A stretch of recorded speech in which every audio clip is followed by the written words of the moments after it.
शिवांग बताइए क्या क्या जानकारी आ रही है। देखिए निशांत, रेखा गुप्ता का जब नाम अनाउंस हुआ उसके बाद वो निकल गई थी। बैजन जयपांडा साथ में है, विजेंद्र गुप्ता हैं और बीजेपी के तमाम दूसरे बड़े नेता, चाहे वो विजेंद्र गुप्ता हो या फिर परवेश वर्मा, इन तमाम लोगों के साथ वो यहाँ पे राजभवन पहुंची हैं। मैं तस्वीरों में आपको दिखा देता हूं, जो भारी सिक्योरिटी आपको यहाँ पे नजर आ रही है।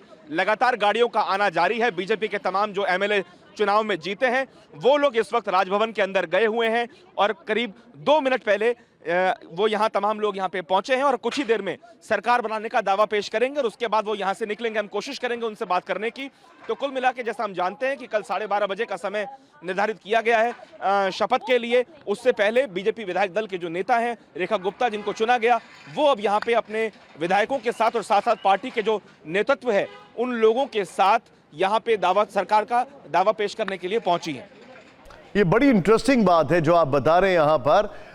जो हम समझना चाह रहे हैं शिवांग, वो ये है, चाहे जहां पर अनाउंसमेंट हुआ उस मंच से लेकर यहां तक बीजेपी के तमाम सीएम के कंटेंडर्स यहां पर मौजूद हैं। यानी कि एक सिग्नल तो ये दिया जा रहा है, एक मैसेज तो ये दिया जा रहा है कि ऑल इज वेल, सब एक साथ हैं, किसी को कोई आपत्ति नहीं है, सर्व एक साथ ये फैसला लिया गया है। एम आई राइट?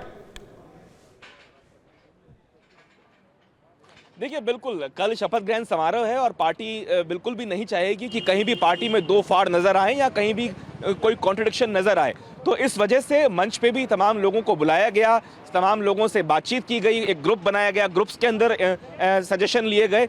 और उससे पहले जो सूचना मिली वो ये भी थी कि बाकायदा रविशंकर प्रसाद ने अलग से मुलाकात की थी परवेश वर्मा से, विजेंद्र गुप्ता से, क्योंकि तमाम लोग ये वरिष्ठ नेता हैं और इन लोगों के नाम बार बार लगातार कयास लगाए जा रहे थे कि विजेंद्र गुप्ता क्योंकि बहुत सीनियर नेता हैं, एलओपी रह चुके हैं, तो उनको भी ये पद मिल सकता है। वहीं परवेश वर्मा ने क्योंकि अरविंद केजरीवाल को हराया है तो वो भी एक बिग कैट के तौर पे उभरे थे। तो कुल मिला के हालांकि जो सत्ता हाथ लगी, जो सत्ता पे जो काबिज हुई, वो रेखा गुप्ता हैं और वो भी बड़ी कद्दावर नेता हैं। हालांकि चुनाव हार गई थी और एक ही बार की विधायक हैं, लेकिन पार्षद रही और लंबे वक्त तक पार्टी की सेवा करी है, पार्टी के लिए काम किया है। साथ साथ जो ग्राउंड वर्क है उनका, कार्यकर्ताओं के साथ जो जुड़ाव है वो काफी मजबूत है। और जो सवाल आपने पूछा वो बहुत इंपॉर्टेंट है। निश्चित तौर पे मैं कहूंगा कि पार्टी चाहती है कि वो एक ही मंच पे तमाम नेताओं को दिखाएं, ऐसा ना लगे कि कोई नेता पार्टी के अंदर नाराज हो चुका है। अच्छा, यहां पर शिवांग एक और चीज है, वो ये है कि कई फैक्टर्स इनके फेवर में है, लेकिन एक फैक्टर जो इनके फेवर में नहीं है वो है एडमिनिस्ट्रेशन का एक्सपीरियंस। किसी भी बड़े पद पर एडमिनिस्ट्रेटिव एक्सपीरियंस, तो उसके लिए कैसे हैंड होल्डिंग होगी, उसके लिए कैसे गाइडेंस होगी, इसको लेकर भी कुछ चर्चाएं चल रही हैं क्या? क्योंकि मैं हिंट कर रहा हूं आपको, डायरेक्टली पूछ लेता हूं। डिप्टी सीएम को लेकर सब कुछ खामोशी है, कुछ समझ में नहीं आ रहा है अभी भी। देखिए ये वाकई में बहुत अजीब सी बात है कि परवेश वर्मा को डिप्टी सीएम की बधाई भी दे दी गई और कांग्रेस की तरफ से दी गई, लेकिन हालांकि कोई ऑफिशियल अनाउंसमेंट अभी नहीं किया गया। ये बात निश्चित तौर पे सही है कि जो एडमिनिस्ट्रेशन का अनुभव है वो बहुत कम है, लेकिन वो पार्षद नहीं है, उन्होंने अपने इलाके का काम भी किया है और साथ साथ उन्होंने मेयर का चुनाव भी लड़ा था और वो शैली ओबराय से हार गई थी। तो जब उनको मेयर बनाने की जब कवायद की गई थी तो निश्चित तौर पे पार्टी ने ये सोचा होगा कि उनको जब ये पद दिया जाएगा तो वो इस काबिल होंगी। और सीएम का पद भी जो उनको दिया गया है बाकायदा उनकी काबिलियत को देखते हुए दिया गया है। और क्योंकि दिल्ली एक ऐसा राज्य है जहाँ पे सेंटर का भी इंटरफेरेंस जो है वो काफी ज्यादा रहता है और इसी वजह से मुझे लगता है कि जो वरिष्ठ नेतृत्व है भारतीय जनता पार्टी का, उसका सहयोग और समर्थन जो है वो रेखा गुप्ता को मिलता रहेगा। आप जो बता रहे हैं, ये लाइव तस्वीरें वहां से आ रही हैं इस वक्त। एलजी से कैसे कब मुलाकात होगी, इंतजार हो रहा है।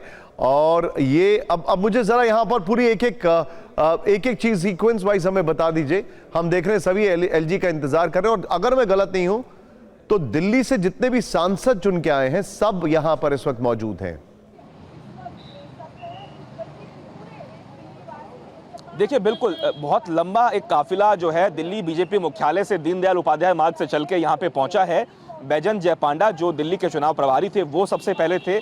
सबसे पहले जो आगे गाड़ी आई वो विजेंद्र वीरेंद्र सचदेवा की थी, जो दिल्ली बीजेपी के अध्यक्ष हैं। पीछे वाली गाड़ी में रेखा गुप्ता थी, उनके साथ कुछ उनके परिवार के लोग भी थे। बीजेपी के जो एमएलए चुनाव में जीते हैं वो यहाँ पे पहुंचे हैं। तो कुल मिला के बीजेपी ने पुरजोर ताकत दिखाने की कोशिश भी की है। एक लंबा वनवास काट के बीजेपी सत्ता पे काबिज हुई है, और क्योंकि बीच में लंबे 15 साल शीला दीक्षित मुख्यमंत्री थी, उसके बाद अरविंद केजरीवाल के 10 से 11 साल निकले हैं, और बीजेपी ने आखिरकार इस चुनाव में नरेंद्र मोदी को चेहरा बनाया। नरेंद्र मोदी के चुनाव पे और नारों पे चुनाव जीता गया। और कुल मिला के महिलाओं के फेवर में इस तरह की रणनीति भी बनाई गई, पूरी स्ट्रेटेजी बनाई गई, और उसके बाद अब महिला मुख्यमंत्री दे देना दिल्ली को, ये कहीं ना कहीं दर्शाता है कि दिल्ली की जो महिलाएं हैं उनको खास तौर पे बीजेपी और बीजेपी के नेतृत्व में। इस जानकारी के लिए आपका शुक्रिया। ये जो लेटेस्ट तस्वीरें आएंगी हम आपको जरूर दिखाएंगे। अभी तो एलजी साहब का इंतजार हो रहा है।